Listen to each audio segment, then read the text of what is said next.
So both Malaysia and Singapore and countries around East Asia have been benefiting greatly from the economic rise of China. We trade with China, we benefit from that. But there's also this specter of security. China's 9-dash claim on the South China Sea, some skirmishes along the way, and also the increasing militarization of China is growing defense budget. So my question to you is, I think the entire world is looking to see whether China is true to its rhetoric of peaceful rise, but it's particularly relevant for East Asia, because we're so nearby and we're directly affected by this. So what are your thoughts on China's rise as not just an economic power, but also potentially a military power as well? Yeah, again, very quickly. Number one, overall, there's no doubt that China has been rising peacefully. But for some strange reason, and I would say in the years 2010 to 2012 or 13, China began to make serious mistakes in its foreign policy. The one big mistake it made, for example, was when the Japanese arrested the captain of a Chinese fishing trawler. The Chinese put enormous pressure on Japan to release the captain, and they succeeded. And then, foolishly, they asked Japan for an apology. And I told my Chinese friends, you already humiliated the Japanese by forcing them to release the captain Chinese fishing trawler. Why humiliate them further by asking for an apology? 大家好，这里是比肩烽火。本期视频分享的是马凯硕于2021年3月17日在哈佛大学的一次演讲。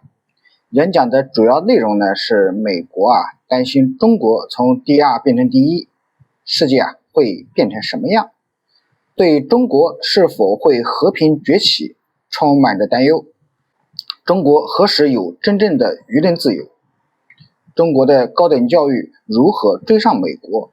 以及中国所犯的外交错误等问题进行了深入的沟通和探讨。还有达赖喇叭何时能回到西藏这样的老调常谈的问题。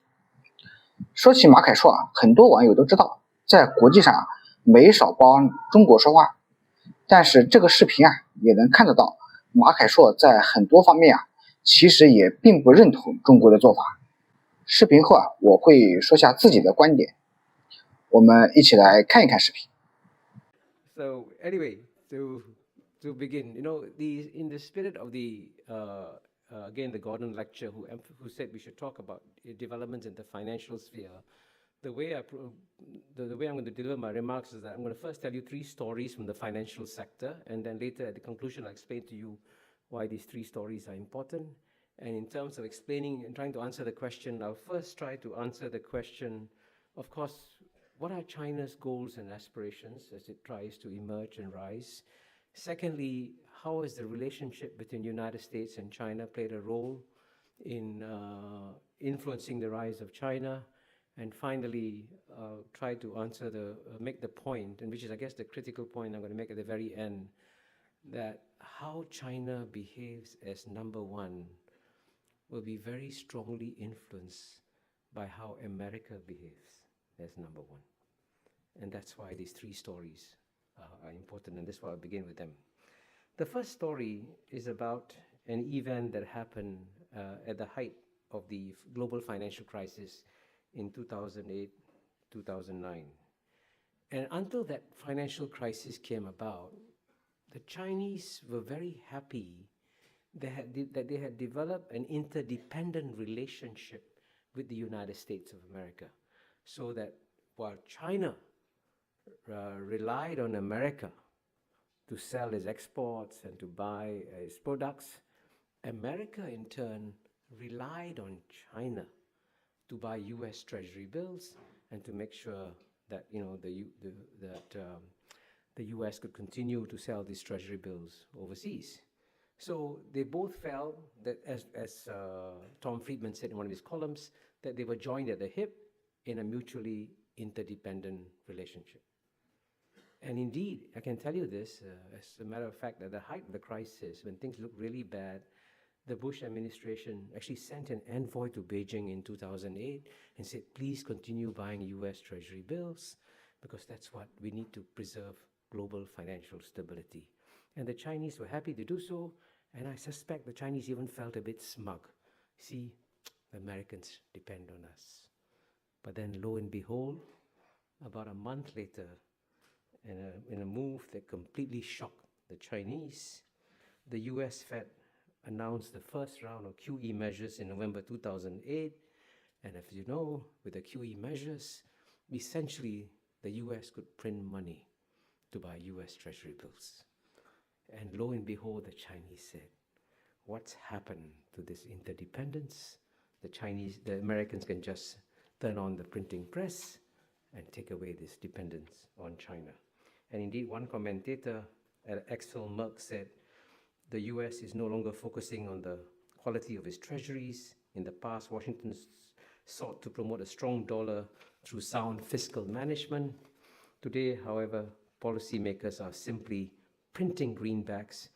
And Merck said that by relying on the Federal Reserve's printing press, the US has effectively told other nations, it's our dollar, but it's your problem. So that's one story about the relationship, financial relationship between US and China. And you mentioned a second story from the financial world, which I think not many people notice. Now, I think you must have heard that the United States has been prosecuting several foreign banks, including HSBC, RBS, UBS, Credit Suisse, and Standard Chartered. Now, for example, Standard Chartered Bank was fined $340 million for making payments to Iran. And most Americans reacted with equanimity to this fine paid by Standard Chartered Bank and thought that the bank was just being fined for dealing with the evil Iranian regime. However, few Americans actually noticed that Standard Chartered Bank, which was domiciled in the UK, had broken no British laws and had not violated any UN Security Council sanctions, but because the payments made through the Standard Chartered system went through the New York clearing system, the US dollars entered the territory of US laws, and so Standard Chartered Bank was fined. And this is what is called, by the way, extraterritorial application of domestic laws. Again, remember this story when I come to the conclusion. And the third story is about the SWIFT system, SWIFT. I think many of you may know what it is. It's a system for clearing payments between countries. I think it's centered in Brussels. And when things got very rough between the United States and Russia recently, as you know, the United States said that it might consider denying access to Russia to the SWIFT system. And in a column by Farid Zakaria, one of our mutual friends, a graduate of Harvard, he described the Russian reaction to the possibility of being denied access to the SWIFT system. And interestingly enough, you know, most of us, when you look at Russia, we think Putin is the bad guy, Medvedev is a nice guy, good guy. But there was a good guy, Medvedev, who said, the Russian response to any denial of access to SWIFT will know no limits. So clearly, again, this was a global system for clearing payments, and the United States was trying to use it for either for bilateral relations in terms of punishing Russia. Now, these are the three stories I'm telling you at the beginning, and I'm going to conclude with these stories at the end. Now, first of all, let me now answer the three questions that I mentioned earlier. First, what are China's goals and aspirations as it emerges as number one? And here, the most obvious point that I need to make and emphasize at the outset is that even though China, as you know, is still run by the Chinese Communist Party, I can assure you one thing: the Chinese leaders, unlike Stalin or Lenin or Khrushchev, have no desire to prove the superiority of the communist system. In fact, as you know, Khrushchev famously said in November 18, 1956, whether you like it or not, history is on our side, we will bury you. Now, the Chinese don't have the kind of aspirations that the Russians had to in any way prove the superiority of the communist ideology. So if it's not communism that they're trying to promote, what is it they're trying to promote? And the simple answer is that they would just like to revive Chinese civilization. Indeed, if there's one thing that motivates the Chinese leaders, it is their memory of the many humiliations that China has suffered for over a century, as you know, from 1842, the Opium War, to roughly 1949, or we can even go beyond that. And the one thing that drives the Chinese is a simple credo which says, no more humiliation for China. That's the great motivation. And indeed, Xi Jinping, when he spoke to UNESCO in March 2014, this is what he said are the goals of the Chinese people. He said the Chinese people are striving to fulfill the Chinese dream of the great renewal of the Chinese nation. The Chinese dream is about the prosperity of the country, the rejuvenation of the nation, and the happiness of the people. It reflects both the ideal of the Chinese people today and our time-honored tradition to seek constant progress. The Chinese dream will be realized through balanced development and mutual reinforcement of material and cultural progress. Without the continuation and development of civilization or the promotion and prosperity of culture, the Chinese dream will not come true, unquote. And I think in those few sentences, he brilliantly captured what is the heart of the aspirations of the Chinese people, to move away from an era of having been humiliated for a long time to an era where they once again feel proud about Chinese civilization and what it can accomplish. And indeed, if the CCP, the Chinese Communist Party, could change its name to CCP, the Chinese Civilization Party, then I think it would be a more accurate description of the goals and aspirations of the CCP.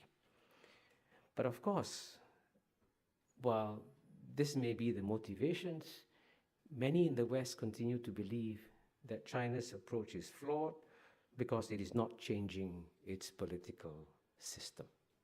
And you can read in, whatever, Wall Street Journal, New York Times, Economist, there's this constant belief that the best thing that can happen to China is to have a collapse of the Chinese Communist Party and have a democratic system.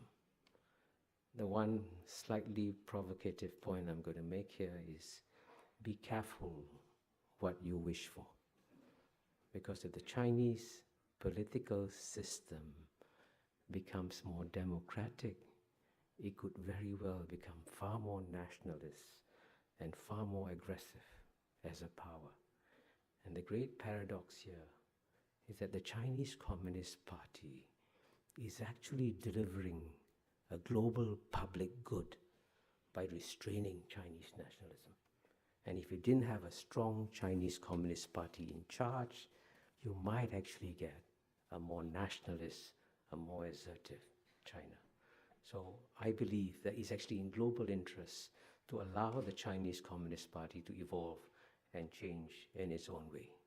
And that way, I think we will have China that focuses on economic growth and focuses on strengthening its civilization.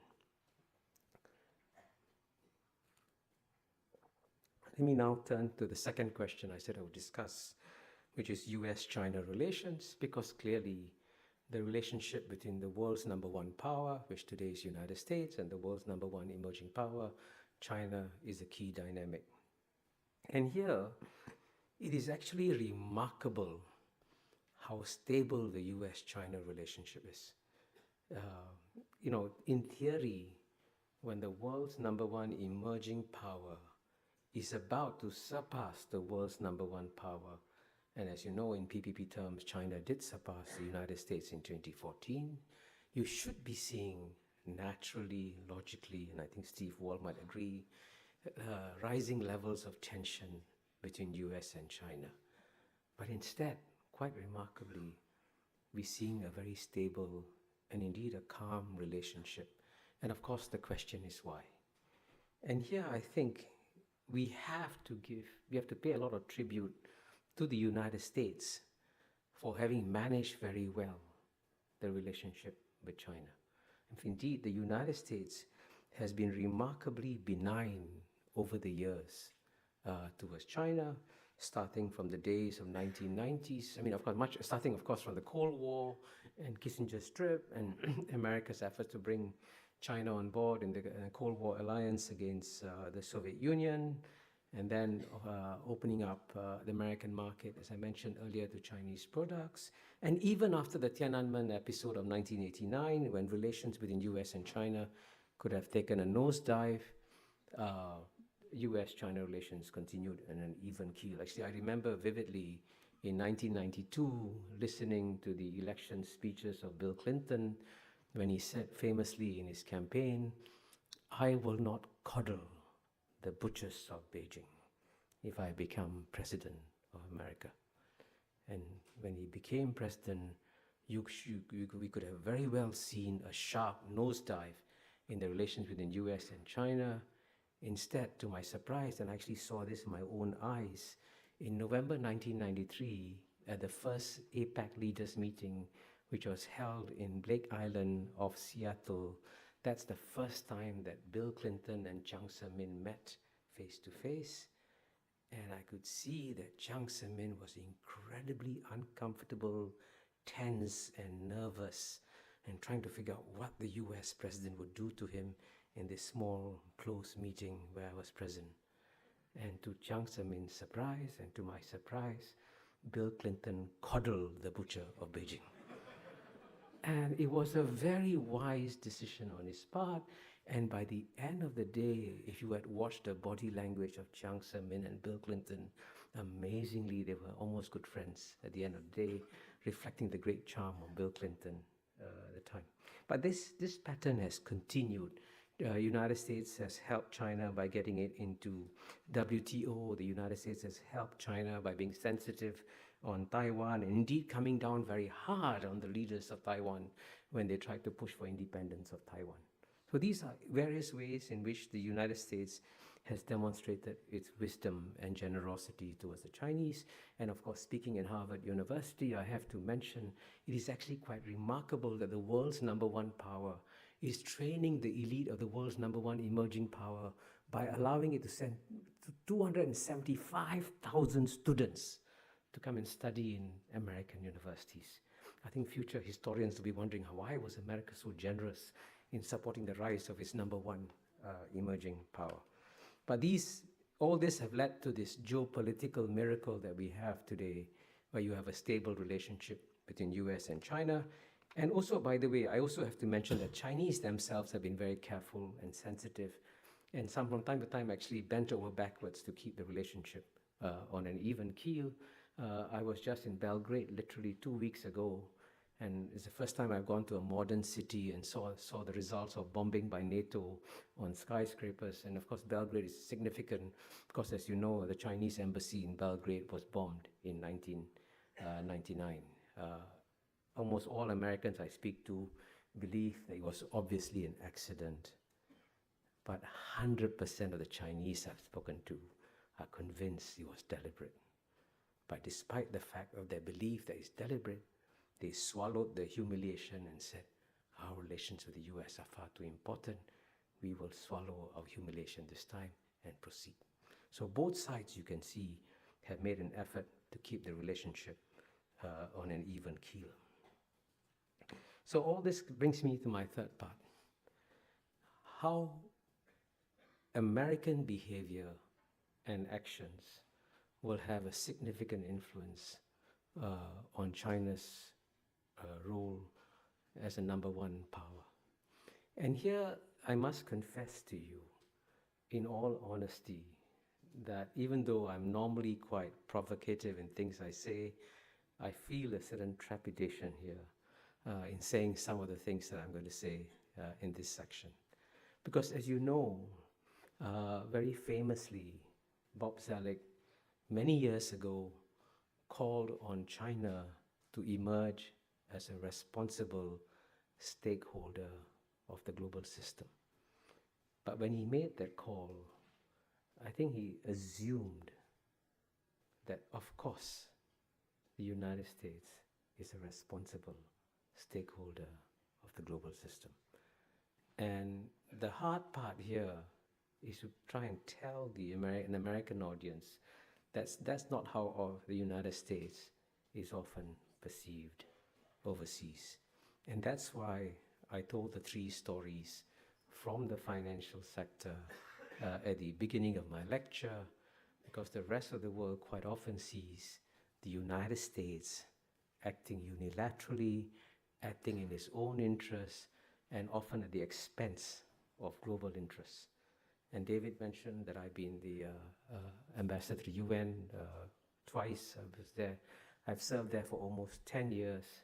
And it's rather tragic to watch in the UN, as I did at first hand, to see that the institutions that were essentially created by the United States after World War II, with the guidance of FDR and Eleanor Roosevelt and all that, these were basically American-inspired institutions which have then been undermined by American policies. And I think, in many ways, the United States has been very unwise in undermining these global institutions, because every action that the United States makes in undermining these global institutions could then be replicated by China. And that's why in my latest book, The Great Convergence, I decided to begin the book by quoting from a very wise speech that Bill Clinton gave, am I allowed to mention Yale, in 2003. And this is what Bill Clinton said. If you believe that maintaining power and control and absolute freedom of movement and sovereignty is important to your country's future, there's nothing inconsistent in that. The US is the biggest and most powerful country in the world now. We've got the juice and we're going to use it. But then he added a but, Bill Clinton. He said, but if you believe we should be trying to create a world with rules and partnerships and habits of behavior that we would like to live in when we are no longer the military, political, economic superpower in the world, then you wouldn't do that.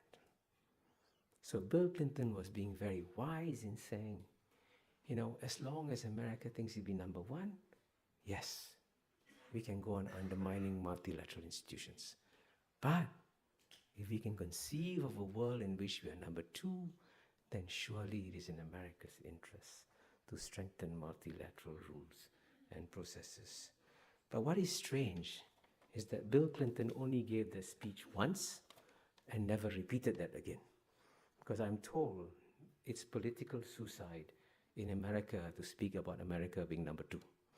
So most politicians tend to veer away from that possibility. But I think the time has come for the United States to think very hard about a world in which it might become number two and China might become number one. Then surely America's interests change dramatically. And that's why if America wants to see a China emerge that plays by global multilateral rules and processes, the best way it can do so is not by giving speeches or saying eloquent words about how you should preserve the global system. The best way you do it is through your deeds. And here, of course, I'm going to conclude by mentioning briefly the latest episode that has happened in US-China relations, and which is, of course, as you know, is the Chinese decision to set up an Asian infrastructure investment bank, which unwisely the United States decided to oppose. And as you know, and this is in many ways a sign of the times, in the past, a veto by Washington, D.C. would have meant that all the allies would have stood firmly behind the United States, and the United States veto would have held. But even to my surprise, the first country to break that veto was the #1 ally of the United States, which is the United Kingdom. And that's a sign of the times, that countries are now preparing for a world in which the United States will no longer be #1. So if you want to have that world to be a peaceful and orderly one, the time has therefore come for the United States to ask a very simple question. Would the United States feel comfortable living in a world where China behaves just as America did when it was a sole superpower? Thank you.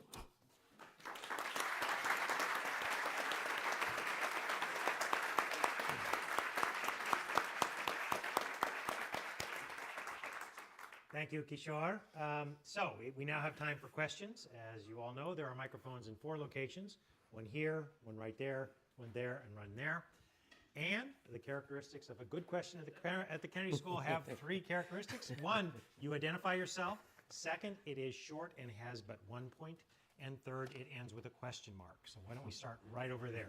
Good evening, sir. My name is Nico. I'm a mid-career student here at the Kennedy School. I'm also the co-founder of the Future Society at the Kennedy School, which is a new student club. And my question regards the role of China, the future role of China in the Middle East. We've seen the Middle East being the big area of tension for the past decades. And I was surprised to see, if I recollect properly, that the first trip of the newly elected Egyptian president, Mohamed Morsi, at the time, was to go to China, not to the US, which I saw personally as a big sign. And I was wondering whether you could share with us your perspective of how the region, the Middle East, could change in this new era of Chinese rise. Thank you. Should I answer? Yes, Yeah. go ahead. I mean, that, this is actually a very difficult question to answer, because, I mean, the tragedy about the Middle East is that it is the great exception in a world, as I try to demonstrate in the Great Convergence, which is actually prospering and doing very well. And because that region is a great exception, and to be very candid with you, it has a very dysfunctional dynamic. It is a very difficult region to have any kind of long-term posture or plans. I am very confident that the Chinese want to see stability in the Middle East, but the Chinese will never try to play the role of the United States, which is to go in there and intervene directly and try to influence the political development either inside countries, as with the invasion of Iraq, or in the relations between countries, and so on and so forth. So when the Chinese emerge, the one thing they will not try to do is to try and replicate American policies in the Middle East. So next question is right over here. Do note there's microphones here and here, and since I just go around, if you're standing in line, head to one of the other microphones. Hello, my name is Patrick. Thanks so much for this very thoughtful and inspiring talk. As a German, I try to be the diplomat between the US and China. So my question is, how can millennials contribute to, as Kissinger would say, a peaceful coexistence between the US and China? I think the millennials have an enormous contribution to make. And the first thing they should do is read my book, The Great Convergence. And I'll tell you, and it's a serious point I'm making here. I'm selling my book, but I'm also making a very serious point. The one key point that many people have not understood is that there are many respects in which the world has changed fundamentally. But one way in which it has changed fundamentally is that, and I use a simple boat metaphor to explain this change. In the past, when 7 billion people live in 193 separate countries, it was as though they were living in 103 separate boats with captains and crews taking care of each boat and rules to make sure the boats didn't collide. Now that's the old world order. Now what's happened is that the world has shrunk and it's become small, dense, interdependent. So the 7 billion people in the world no longer live in 193 separate boats. The 7 billion people literally live in 193 separate cabins on the same boat. But you have captains and crews taking care of each cabin, and no captain or crew taking care of the global boat as a whole.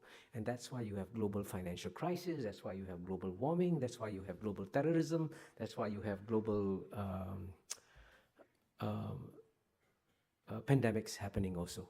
So I think my generation's problem is that we've got so used to the idea that the only way you solve the problems in the world is by getting independent sovereign countries to talk to each other and resolve the problems. But the world has changed so much that our ideas about how to handle the world of tomorrow are still bound by in fact, it's bound by 17th century Westphalian concept. So the millennials have to persuade the leaders of all the countries that the things that make us interdependent in the world are far greater than the things that divide us. And you've got to find a way of throwing away all the textbooks you use in the Harvard Kennedy School and write new textbooks. So it's very clear we should put your textbook number one. There, right here, please. My name is Malik. I'm a mid-career MPA student here at the Kennedy School, and I'm a big fan of yours. I'm so glad to see you. My question is, I mean, I've been following your readings and Thomas Friedman and Fareed Zakaria, everybody talking about the post-American world. When you look at the world's top 20 universities, not a single university is from China, or at least top 10 universities. There's not one from China. You see, universities are not like stadiums that you're preparing for Olympic Games. It takes you 10 years to prepare stadiums. Like, look at institutions like Harvard or Yale, you know, it has taken 300 years to establish institutions like Harvard. How is China planning to fill that gap of universities? Because like you so religiously talk about the power of higher education of institutions. So how is China going to address that issue if it's going to be the world #1 power when like not a single university from China ranks among the top 10 universities in the world? Yeah. Well, since there are lots, I see quite a few questions. If you don't mind, I'm going to give very short, quick answers. Firstly, I'm very pleased to inform you that I think about 2-3 weeks ago, the New York Institute for International Education, IIE, came out with a new book called Asia as the Next Higher Education Superpower. And the introductory essay was co-written by me and a fellow author, the provost. Please read that essay because it actually gives you a lot of data to talk about trend lines. Yes, it's true that the largest, the best universities in the world are still in America. And so it'll take some time, but the trend line is very powerful in terms of development of new universities, institutions of higher education, and so forth. But the second point, which is a very critical point that I need to make here, is that America has been remarkably generous to the world by training the elites of the world in American universities. And I always say that one reason why East Asia has defied all conventional wisdom and why East Asia remains peaceful is that the elites in East Asia, including the Japanese, the Koreans, the Chinese, the Taiwanese, the Indonesians, the Thais, the Singaporeans, and Malaysians, have all studied in American universities. And you know what happens? They use the same concepts, they understand each other, and they can get along with each other. Now, this is a remarkable contribution that American universities have made towards peace in East Asia that no one has fully recognized. So it's in fact good for the world that America retains the best universities as long as it continues to train the best minds from the rest of the world in these universities. Right up here. Thank you very much. My name is Peter Wu. I'm a junior at Harvard College. My question is, when China or if China becomes #1, what is the future for Hong Kong and the future for Taiwan? Well, I think both will do very well. I mean, and for the simple reason that, you know, there is what I call a rising tide of prosperity in the region. Now, they will have short-term political challenges. I mean, Hong Kong, unfortunately, never ever developed the art of managing and resolving political disputes and so on and so forth. So it's going through a painful learning phase. And the same way, I think in Taiwan also you might have short-term political problems, but by and large, both will remain more or less as autonomous economic entities benefiting from the growth of the region. And I want to emphasize, since I come from Singapore, and Singapore and Hong Kong are seen as competitors all the time, it is actually in Singapore's national interest to see Hong Kong thrive and succeed, because we need competition from another city-state, and therefore we can both do equally well. Right up here. Hi, my name is Chi, last name Jai. I work for the internal think tank unit of a large American company. Thank you for presenting a view that perhaps not to the sophisticated audience here at Kennedy School, but I think perhaps in the US in general, that is a little bit different. I follow non-Western, specifically Chinese press as well, and I think the point of view that you presented is quite normal from a non-Western press coverage point of view. But if we look at the average Western press and the public discourse here, and hence policy here, that point of view perhaps is odd. Just like you highlight with the Belgrade embassy bombing, we can actually have US and China looking at things from two totally different angles. So my question is, how do we bridge that public perception gap to then move toward more harmonious bilateral relations? Yeah, I mean, I must say that that's a very difficult question, because I think that as I get older, I get less and less surprised by things, quite normal. But one thing that's really surprised me is that on the one hand, the United States has clearly the freest media in the world, the best financed newspapers, the best financed television stations in the world. But I can tell you this, as someone who travels to at least 30, 40 countries a year, when I come to the United States and I go to my hotel room in Charles Hotel and turn on the television, I feel that I've been cut off from the rest of the world.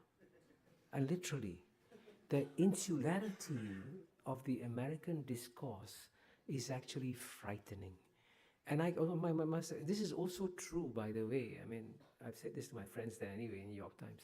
This is true of the New York Times. This is true of the Washington Post. This is true of the Wall Street Journal. There is an incestuous, self-referential discourse among these newspaper journalists and so on and so forth. And they reinforce each other's perspectives and end up misunderstanding the world. Because, the one key point I emphasize is that the era of Western domination of world history was a 200-year aberration. It's coming to an end.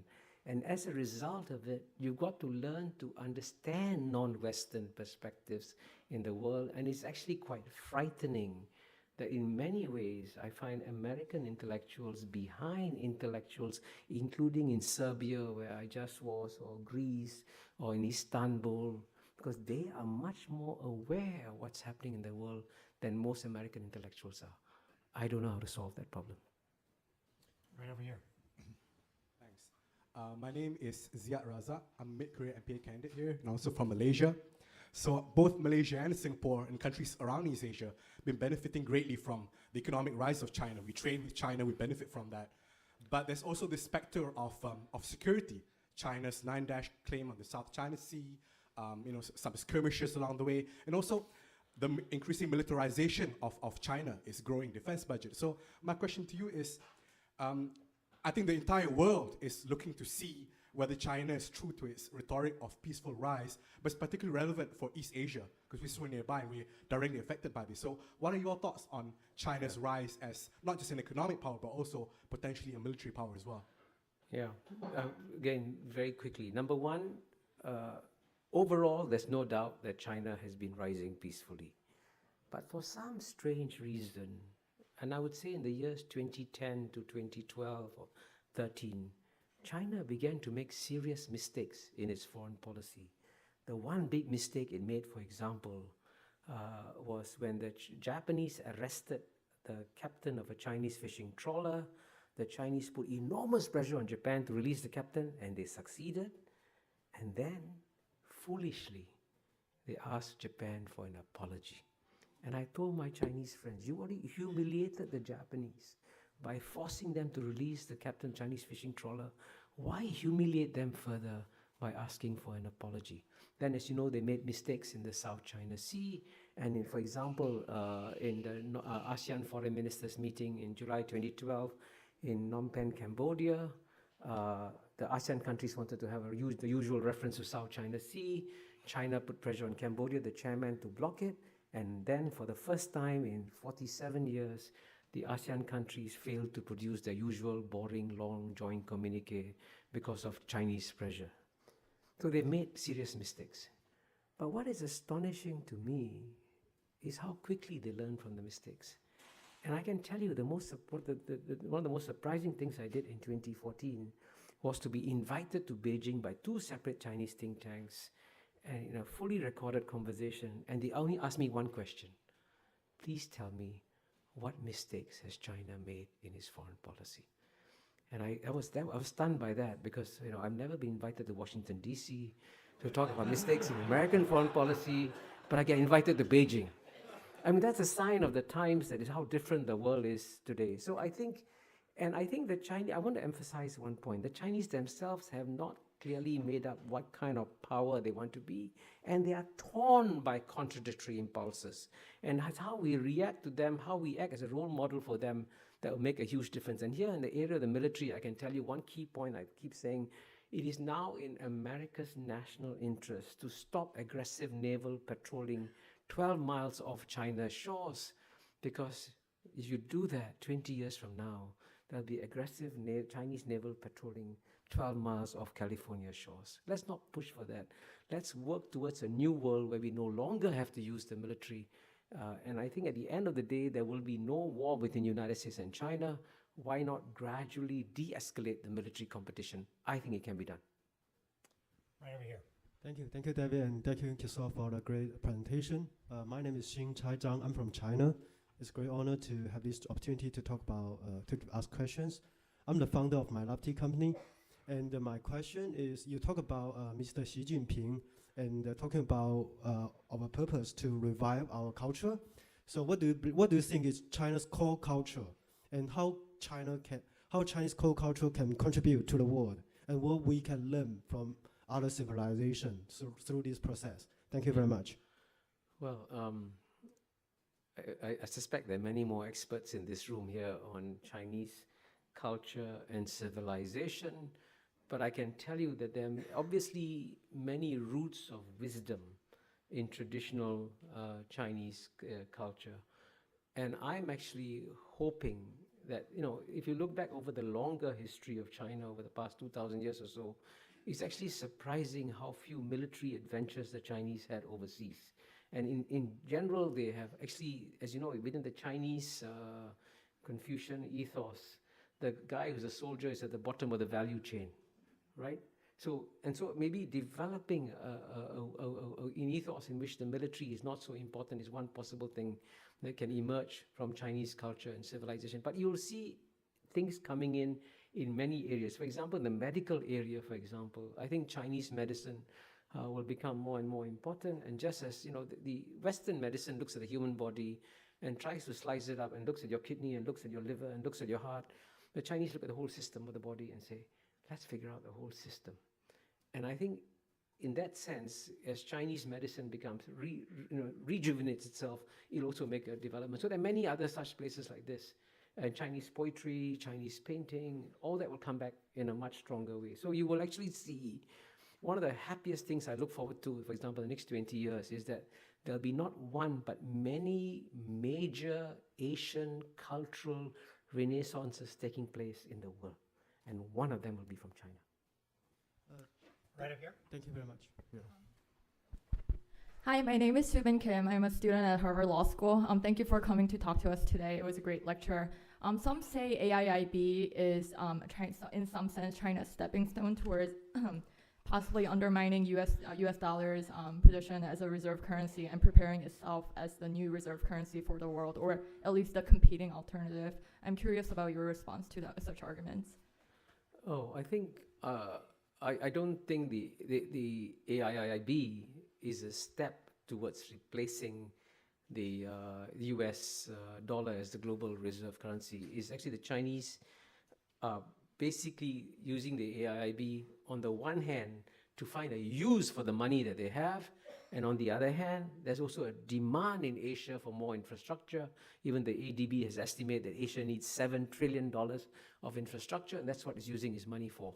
But at the same time, I do agree with you also that the Chinese have begun thinking about how long can they rely on the US dollar as the global reserve currency. Because traditionally, the reserve currency is always the reserve currency of the world's #1 economic power. Now, China is not yet in nominal terms the #1 economic power, but within 5 years, 10 years, depending on your guesswork on what the rates of growth will be, China will become the world's #1 economic power, let's say within 10 years. And then in that world, if you have a world in which China is the number one world economic power and the US dollar remains as the global reserve currency, that will be a major global contradiction.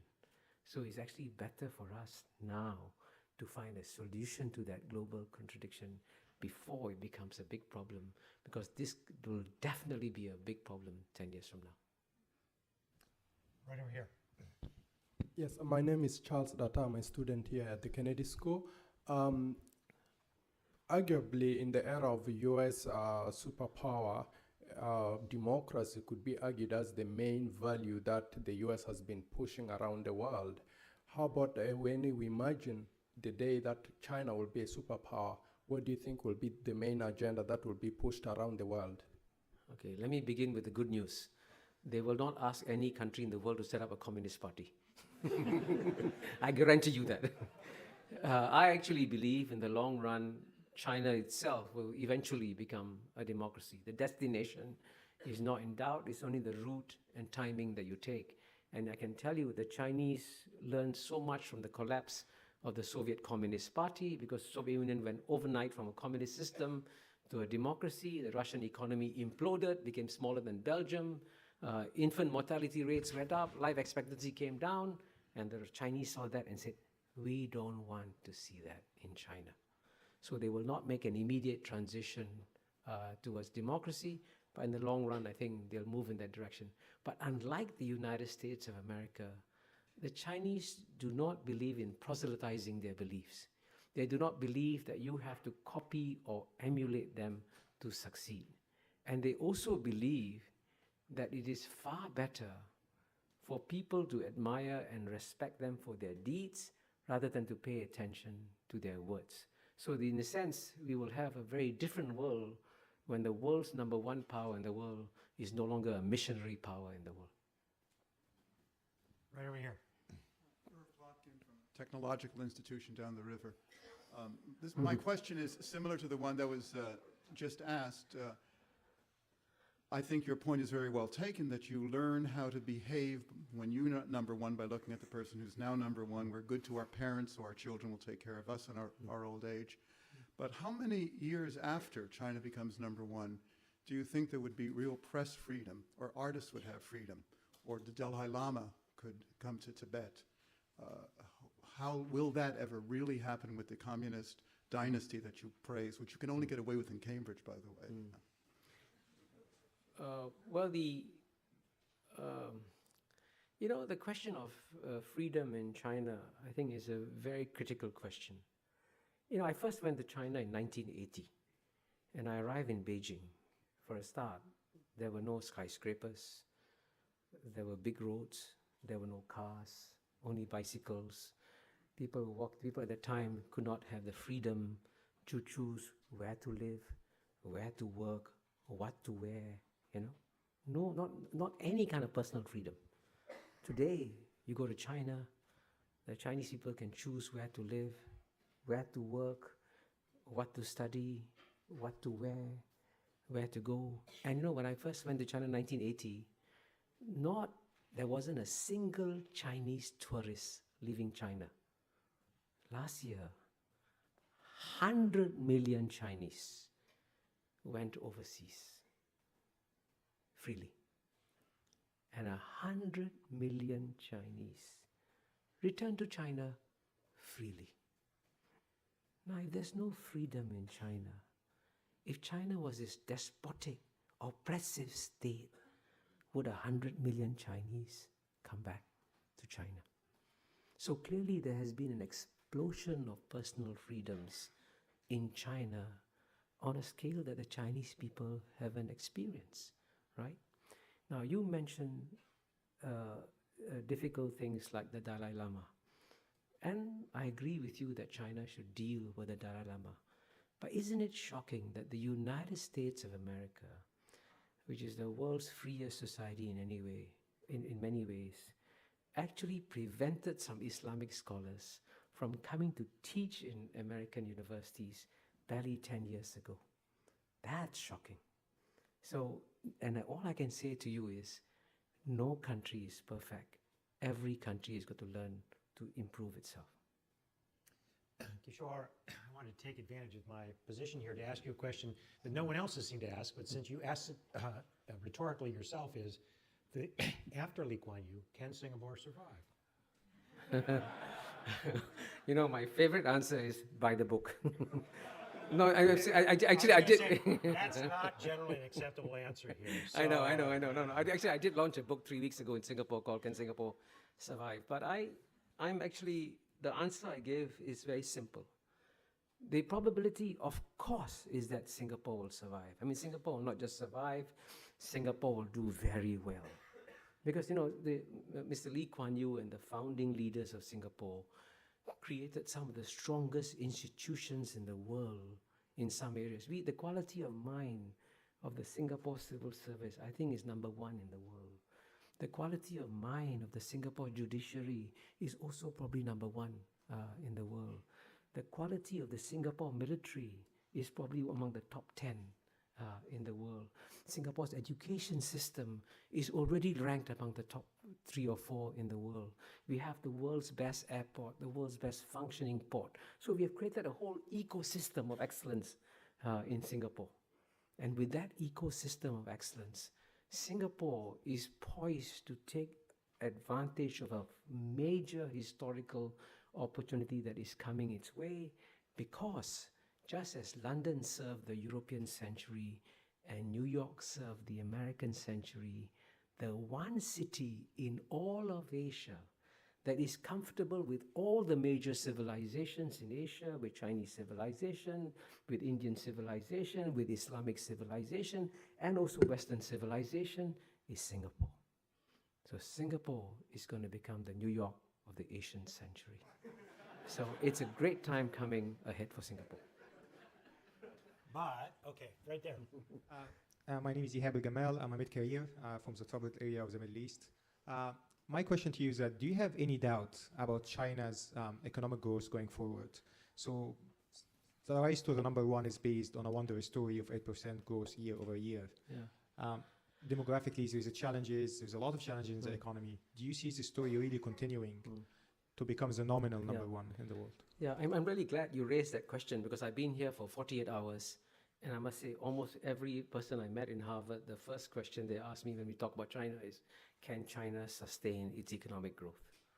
And of course it's possible that there could be a massive slowdown in China. They could grow at 3-4% or whatever. So that's possible. But if I was a betting man, I'm prepared to take bets with you all that I think China will be able to sustain growth of 7%. Now, there's a very good reason why the Chinese have decided to slow down their economic growth, because they are now shifting from one model of economic growth to another model of economic growth. They used to rely a lot on export-led growth. They can no longer do that because they're no longer the big markets in the West that they can rely on. They're trying to switch to an internal consumption-led growth. And it takes time to do that. And if you are running a fast train around a corner, it's best to slow down and do that.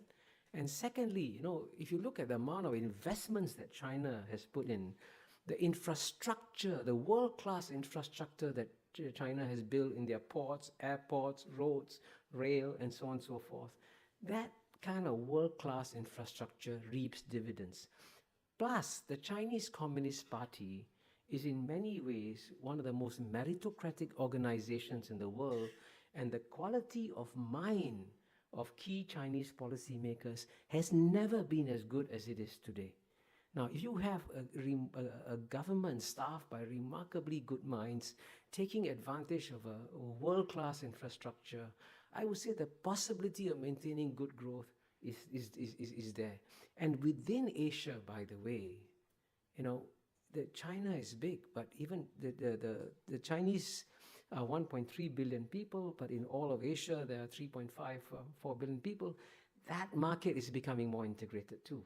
So that you also benefit from the integration of that region. So there are many other sources of growth apart from the export-led growth that they had in the past. So if I was a betting man, I would say they can sustain the 7% growth.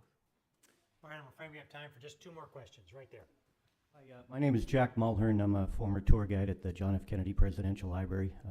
I just had a quick question. One thing, it's a great honor to have you here, first of all, but I attended the law school about 6 months ago, and Tommy Koh, the U.S. ambassador to Singapore, he posited a theory that 11 times one country has always been on top, and they've always, in the history of humanity, been superseded by the country in number 2.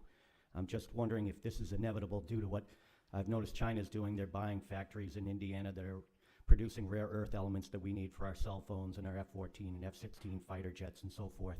And I'm not saying that they're not benign. I'm just saying that this is what's happening. And so I'm wondering it's an inevitability that the country who's always number 2 supersedes the country that's now economically number 1.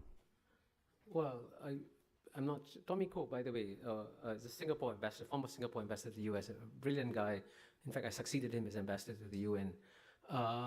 I would say, I mean, of course, it's never inevitable that the number 2 will overtake number 1. As you know, Japan was supposed to overtake, and I see that Professor Ezra Vogel has left, but he wrote the famous book saying Japan is number 1, and the Japanese never became number 1. That happens from time to time.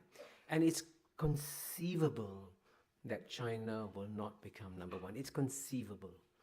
But, you know, the probability is very clear that, you know, if you have a country with a population of 1.3 billion people, China, and a country of 300 million people, United States, if the average Chinese can perform at 25% the level of the average American, China will have a bigger economy.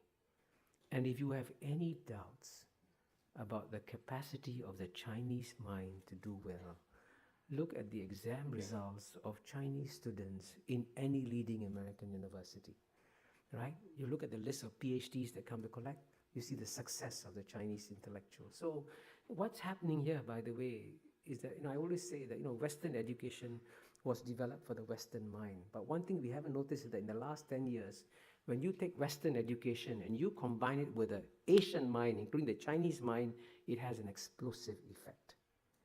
So the Asians are thriving with Western education, and inevitably this is going to fuel the rise of China in a big way. And I'm very confident that the average Chinese can perform more than 25% the level of the average American. And that's why I think China will have a bigger economy. Right over here, I'm afraid the last question. Hello, my name is Mabo and Wesley. I'm a student at the business school. Thank you for being here this evening.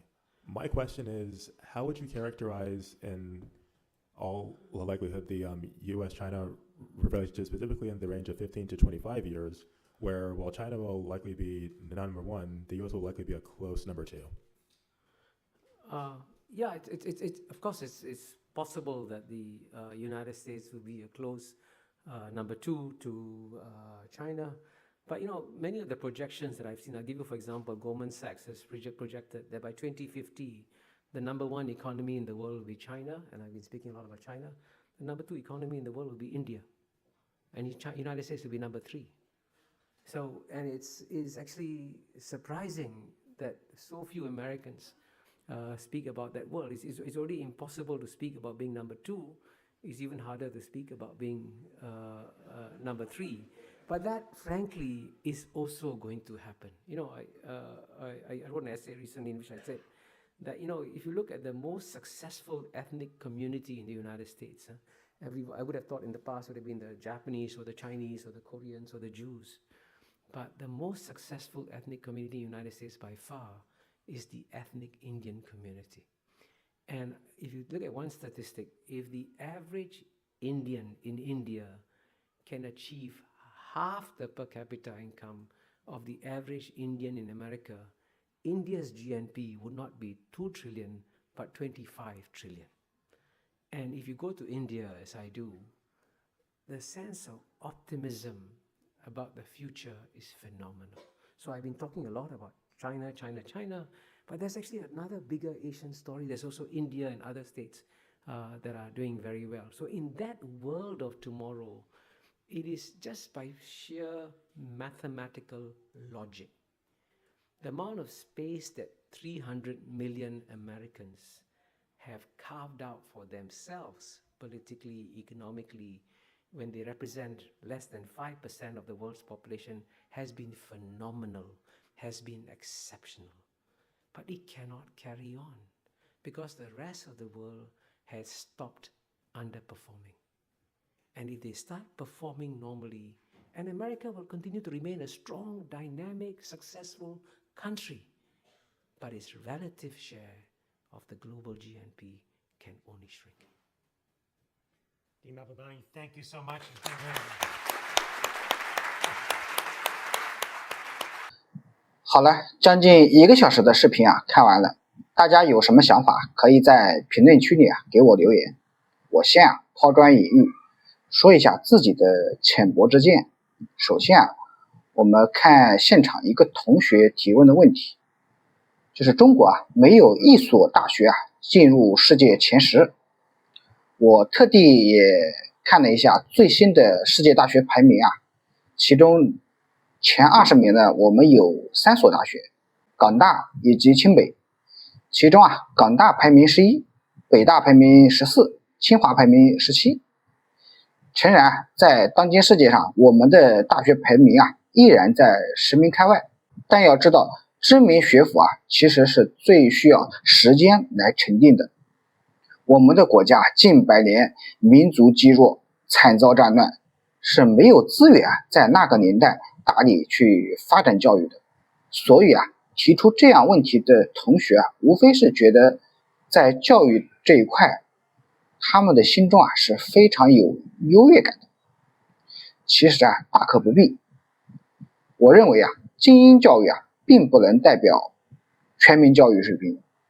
美国的大学学费每年大约是5万美元一年，中国大概是1.2万人民币一年，相差几十倍。我认为让所有人都能上得起大学，这才是中国教育令人自豪的地方。视频当中马凯硕批评日本在钓鱼岛附近抓捕中国渔民后中国的一系列反应。他认为中国让日本归还人员后就不应该再逼日本去道歉。这是什么逻辑马凯硕作为一位知名学者不应该不知道钓鱼岛的历史背景。钓鱼岛归还中国是美国第7舰队带着中国人去接收的，也是2战后国际秩序的一部分。那么日本凭什么在钓鱼岛抓捕中国渔民？而且日本不应该为此道歉吗？这是一个正常人、正常国家都应该做的事情吧。马凯硕在这件事情上装糊涂显然不是明智之举。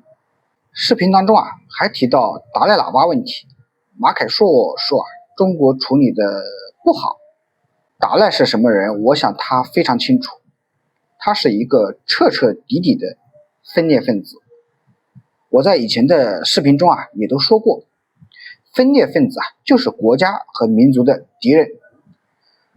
对待敌人的话，你还想像对待普通公民一样那样的好吗？如果今天有人分裂新加坡，新加坡还会对他们跟自己的公民一样吗？很显然不可能。所以整个视频看下来，我的感觉是不只是美国，还有各个国家的留学生他们的思想上已经适应了战后美西方国家建立的国际秩序，哪怕这个秩序存在着很多的不公，也有很多的缺点，他们也不愿意去改变。他们害怕中国打破这个秩序，对中国非常的不信任，担心中国会不会像他们说的那样和平崛起。说到这儿，我认为我们国家在国际上的宣传已经到了刻不容缓的地步，我们不能把国际舆论全部让给美西方国家。同时也说明美国在思想植入、认知输出上是非常的厉害在此不得不佩服。作为战后国际体系的主要缔造者之一美国呢，一方面向世界上输出美国的政治经济制度、民主自由等美式的价值观，一方面有目的的、有意识的去解构非美国思想，压制他国的本土文化。着力营造对美国的精神依附和服从意识，实在是厉害啊。好了，本期视频就分享到这里，我们下期再见。